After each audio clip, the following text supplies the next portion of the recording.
FTP நேயர்களுக்கு வணக்கம். 2026 தேர்தலுக்கான மாவட்ட வாரியான கள நிலவரங்களை நாம் தொடர்ந்து பார்த்து வருகிறோம்.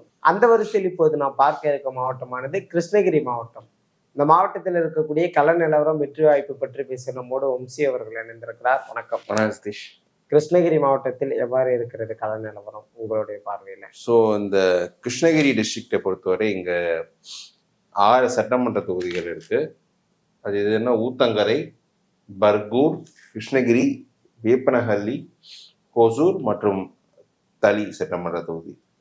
ஓகே, ஸோ ஃபர்ஸ்ட் ஊத்தங்கரை தொகுதின்னு பார்க்கலாம். இந்த ஊத்தங்கரை தொகுதியை பொறுத்தவரை இது அதிமுக சிட்டிங் சீட்டு. அதிமுக தமிழ்ச்செல்வம் கடந்த முறை 53% வாக்குகள் பெற்று வெற்றி பெற்றிருக்கார்.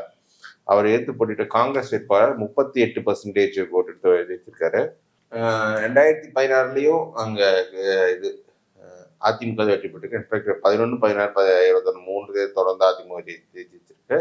ஸோ இந்த தொகுதியோட காஸ்ட் காம்போசிஷன் எப்படி இருக்குன்னு பார்த்தோம்னா, இங்க வந்து வன்னியர் சமுதாயம் சிங்கிள் காஸ்ட் 28%, ஆயுத திராவிடர் 20% இருக்கு, நாயுடு சமுதாயம் இங்க 19% இருக்கு, வேளாளர் இங்க ஒரு 9%, முஸ்லிம் 5% இருக்காங்க.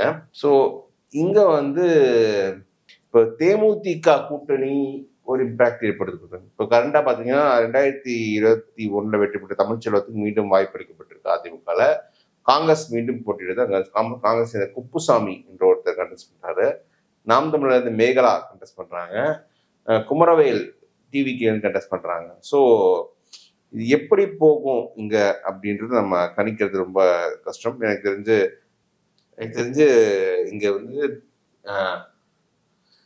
தேமுதிக அலையன்ஸ் ஒரு இம்பாக்டை ஏற்படுத்தலாம் வாய்ப்பு இருக்குன்னு கேட்கிறேன். அப்படி வாய்ப்பு இருந்தா கொஞ்சம் காங்கிரஸ் வாய்ப்பு இருக்கு. But as on date close ஃபைட்ல அதிமுகவுக்கு இங்க எட்ஜ் இருக்குன்னு நான் ஃபீல் பண்றேன்.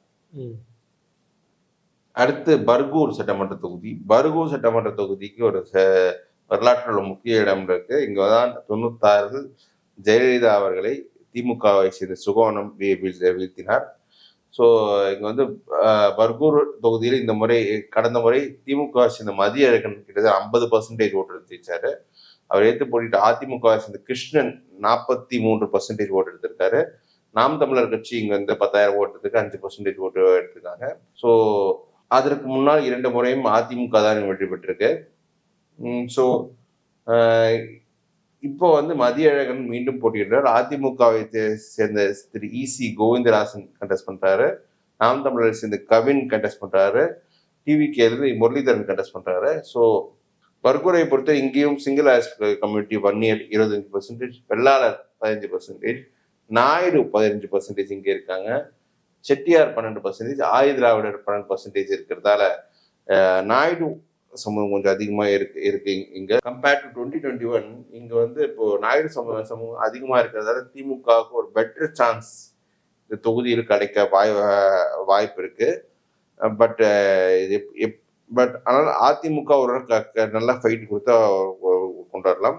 ஸோ என்னை பொறுத்த க்ளோஸ் ஃபைட்ல நான் வந்து டிஎம்கேக்கு ஒரு எட்ஜ் நான் கொடுப்பேங்க. அடுத்து கிருஷ்ணகிரி சட்டமன்ற தொகுதி. கிருஷ்ணகிரி சட்டமன்ற தொகுதி வந்து அதிமுக சிட்டிங் சீட். அதிமுக சேர்ந்த அசோக் குமார் மாவட்ட செயலர் அவர் கண்டெஸ்ட் பண்றாரு. அவர் வந்து கடந்த மாதிரி 45% ஓட்டு எடுத்திருக்கிறாரு. அவர் எடுத்து போட்டிட்டு செங்குட்டுவன் 45% ஓட்டு எடுத்திருக்காரு. செங்குட்டன் அப்புறம் நாம் தமிழருக்கு ஒரு 11,000 ஓட்டு, மக்கள் நீதி மையமுக்கு ஒரு 3,000 ஓட்டு தான் கிடைச்சிருக்கு. இந்த முறை வந்து அசோக்குமார் மீண்டும் கண்டெஸ்ட் பண்றாரு இங்க வந்து. ஆனால் இந்த முறை சீட் வந்து காங்கிரஸ் கொடுத்துருக்காங்க. காங்கிரஸ் சேர்ந்த செல்லக்குமார் கண்டெஸ்ட் பண்றாரு, முன்னாள் கிருஷ்ணகிரி எம்பி. சுகந்தி பார்த்திபன் நாம் தமிழர் கண்டெஸ்ட் பண்றாங்க. முகுந்தார் பாண்டியன் டிவிக்கு இருந்து கண்டெஸ்ட் பண்றாரு. ஸோ இங்க வந்து பார்த்தோன்னா அசோக் குமார் வன்னியர். ஸோ இந்த தொகுதியை பொறுத்தவரை கிருஷ்ணகிரி வன்னியர் சிங்கிள் லார்ஜஸ்ட் கமிட்டியா இருக்காங்க. வேளாளர் 20% இருக்காங்க. ஆயுத திராவிடர் 10% இருக்காங்க. பழைய சமுதாயம் முஸ்லிம் ஒரு 10% இருக்காங்க. நாயுடு ஒரு 4% இருக்காங்க. பார்லிமெண்ட் பொசிஷன் இந்த தொகுதி என்ன எப்படி இருக்குன்னா, பார்லிமெண்ட்ல காங்கிரஸ் கொஞ்சம் பெட்டரா பர்ஃபார்ம் பண்ணியிருக்காங்க. இந்த தொகுதியில அவங்களுக்கு ஒரு நல்ல லீடு கிடைச்சிருக்கு. காங்கிரஸ் பார்லிமெண்ட் ஃபைட் நல்லா பண்ணியிருக்காங்க. அவங்க லீடு நல்லா கிடைச்சிருக்குன்றதால தேமுதிக அலையன்ஸ் கொஞ்சம் இருக்கிறதால இங்க வந்து நான் காங்கிரஸுக்கு ஒரு எட்ஜ் கொடுக்குறேன். இந்த தொகுதியை பொறுத்தவரை காங்கிரஸ் இங்க ஒரு எட்ஜ் இருக்கலாம். பட் அந்த திமுகவோட ரிபல்ஸை வந்து ஒழுங்கா ஹேண்டில் பண்ணணும் அவங்க. அதுதான் முக்கியமான விஷயம். வேப்பனஹள்ளி சட்டமன்ற தொகுதி. வேப்பனஹள்ளி தொகுதியை பொறுத்து அதிமுக மூத்த தலைவர் KP முனுசாமி கண்டெஸ்ட் பண்றாரு. அவர் கடந்த முறை 45% ஓட்டு, 46% ஓட்டு எடுத்திருக்காரு. எடுத்து போட்டிட்டு திமுக வேட்பாளர் முருகன் 45% ஓட்டு எடுத்திருக்காங்க. நாம் தமிழர் ஒரு 8000 ஓட்டு, தேமுதிக 3500 ஓட்டு அப்படி எடுத்திருக்காங்க. இப்போ வந்து KP முனுசாமி மீண்டும் கண்டெஸ்ட் பண்றாரு. அவருக்கு எதிராக திமுக வந்து PS ஸ்ரீனிவாசன் ஒருத்தர் கண்டெஸ்ட் பண்றாங்க. நாம் தமிழருக்கு இருந்த நாகராஜ் கண்டெஸ்ட் பண்றாரு. டிவிக்கு இருந்து சம்பங்கி கண்டெஸ்ட் பண்றாங்க. இங்க வந்து இப்போ இந்த பார்லிமெண்ட்ல பொசிஷன்லேயே எங்க அதிமுக பாஜக கூட்டணிக்கு வந்து கம்பைன் ஓட்டிங் லீடு கிடைக்குது. இங்க இருக்கிற காஸ்ட் பிரேக்கப் எப்படி இருக்குன்னு பார்த்தோம்னா, வேப்பனஹள்ளியில 35% வன்னி இருக்காங்க, ஒக்கலிகர் 28% இருக்காங்க, ரெட்டியார் 5% இருக்காங்க, நாயுடு 10% இருக்காங்க, ஆதிதிராவிடர் 7% இருக்காங்க. ஸோ எனக்கு தெரிஞ்சு KP முனுசாமி கொஞ்சம் கம்ஃபர்டபுளான ஒரு சீட்டாக தான் இது இருக்கும்ன்றதான் நான் ஃபீல் பண்றேன். பட் அவருக்கு வாய்ப்பு இங்கே இருக்குன்றதான் நான் ஃபீல் பண்றேன். அடுத்து ஹோசூர் சட்டமன்ற தொகுதி. ஹோசூர் தொகுதியை பொறுத்தவரை திமுக சிட்டிங் சீட்டா. கடந்த முறை திமுக சேர்ந்த பிரகாஷ் முன்னாள் தளி MP, தளி MLA, அவர் வந்து ஹோசூர்ல நின்று கண்டெஸ்ட் பண்ணி 48% ஓட்டு எடுக்கிறாரு. அதிமுக சேர்ந்த ஜோதி அவங்க வந்து 43% எடுக்கிறாங்க. நாம் தமிழர் கீதா லட்சுமி அவங்க 11,000 ஓட்டு எடுக்கிறாங்க. மக்கள் நீதி மையம் மசூத் ஒரு 6,500 ஓட்டு எடுக்கிறாங்க. இப்போ கடந்த முறை 2019 பார்த்தோம்னா சத்யா திமுக அவர் தான் இங்க 50% ஓட்டு எடுக்கிறாரு. அவருக்கு எதிர்த்து போட்டிட்டு ஜோதி ரெட்டி, பாலகிருஷ்ண ரெட்டியின் மனைவி, அவர் வந்து 92,000 ஓட்டு எடுத்திருக்காங்க. மக்கள் நீதி மையம் ஜெயபால் 8,000 ஓட்டு எடுத்திருக்காங்க. நாம் தமிழர் இருந்து 6,500 ஓட்டு எடுத்திருக்காங்க.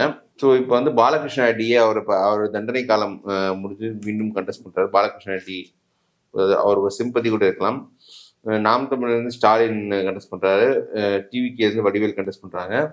இந்த தொகுதியோட காஸ்ட் பிரேக்கப் எப்படி இருக்குன்னு பார்த்தோம்னா, வந்து ஒக்கலிகா கம்யூனிட்டி வந்து அதிகமா இருக்கு. இந்த சத்யா ஒக்கலிகா கம்யூனிட்டி நினைக்கிறேன். ரெட்டியார் 20% இருக்காங்க, பாலகிருஷ்ண ரெட்டி இருக்கு. ஆதிதிராவிடர் 15% இருக்காங்க, நாயுடு 10%, வன்னியர் 7%. இங்க பார்லிமெண்ட் பேசிஸ் பொசிஷன்ல கம்பைன்ட் ஓட் ஆஃப் பிஜேபியும் ஏடிஎம்கேயும் கொஞ்சம் அதிகமா இருக்கிறதால இங்க வந்து நான் வந்து பிஜேபிக்கும் நல்ல ஓட்டு கொஞ்சம் ஒர்க் அவுட் பண்ணி டிரான்ஸ்ஃபர் ஆச்சுன்னா இங்க எனக்கு தெரிஞ்சு பாலகிருஷ்ண ரெட்டி வெற்றி பெற வாய்ப்பு தான் அதிகம்னு நான் ஃபீல் பண்றேன் இந்த தொகுதியில.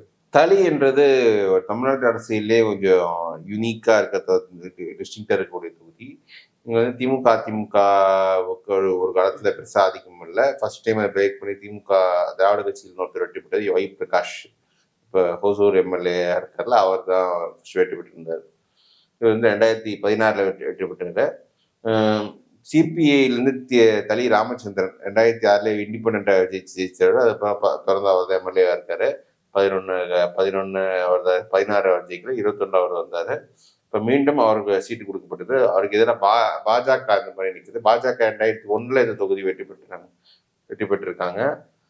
அப்புறம் டிவிக்கு ஜி சுரேஷ், நாம் தமிழர் நாத்தகன் நரசிம்மன் கண்டெஸ்ட் பண்றாங்க. இந்த தொகுதியோட காஸ்ட் பிரேக்கப் எப்படி இருக்கு அப்படின்னு பார்த்தோம்னா, இங்க வந்து ஒக்கலிகா இங்க 26% இருக்காங்க, இங்க நாயுடு 22%, ரெட்டியார் 16% இருக்காங்க, ஆதிதிராவிட 10%, முஸ்லிம் 10%. ஸோ இது வந்து நான் தமிழ்ஸ் அதிகம் இந்த தொகுதியை பொறுத்தவரை. ஸோ அந்த அடிப்படையில் நான் எனக்கு தெரிஞ்சு இந்த முறையும் CPI வந்து கம்ஃபர்டபுளாக வெற்றி கிடைக்கும் அப்படின்னு தான் நான் ஃபீல் பண்ணுறேன். நிச்சயமாக கிருஷ்ணகிரி மாவட்டத்தில் இருக்கக்கூடிய 6 சட்டமன்ற தொகுதிகளுடைய நிலவரம் பார்த்தோம். அந்த 6 சட்டமன்ற தொகுதிகள் ஊத்தங்கரை, பர்கூர், கிருஷ்ணகிரி, வேப்பனஹள்ளி, ஒசூர், தளி. இதில் ஊத்தங்கரை அதிமுக வெற்றி பெறக்கூடிய தொகுதியாகவும், பர்கூர் திமுக, கிருஷ்ணகிரி திமுக கூட்டணியில் இருக்கக்கூடிய காங்கிரஸுக்கு ஒரு எட்ஜு கொடுத்துருக்கீங்க, வேப்பனஹள்ளி அதிமுக, ஒசூர் அதிமுக, தளி திமுக அப்படின்னு சொல்லியிருக்கீங்க. நம்ம மேலும் ஒரு மாவட்டத்தில் சந்திப்போம். நன்றி.